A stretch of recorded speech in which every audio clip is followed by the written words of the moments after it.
Madam Speaker, and thanks to my friend from Wellington Halton Hills.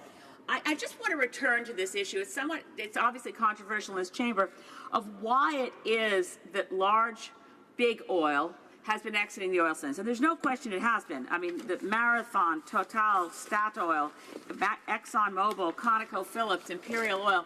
But I want to read to the honourable member, Madam Speaker, two quotes. This is what the industry, at least two large companies, say about their departure. This is what was reported in Reuters in May of this year. Quote, Norway's Statoil said it aims to cut its carbon footprint more aggressively as measures to reduce global warming could reduce the value of its assets, leaving some of its reserves stranded underground, close quote.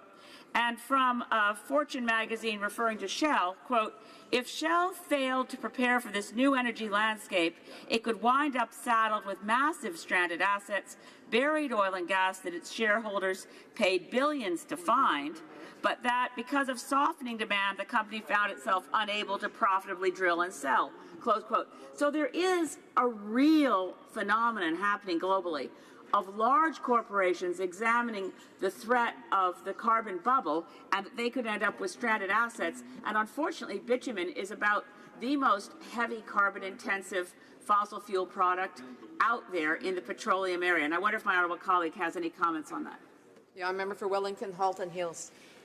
Well, with respect to Norway, Madam Speaker, I think it's easy in some ways. It's much easier for them to make the case for reducing emissions than it is for us, because Norway, granted through foresight, built up a $1 trillion sovereign wealth fund, and now has that asset to be able to depend on its future interest and future capital gains to fund all the programs that Norwegians have come to rely upon.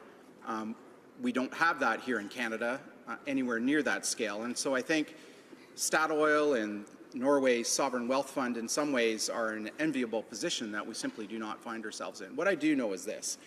I believe that every major resource project in this country should undergo a proper and full environmental assessment.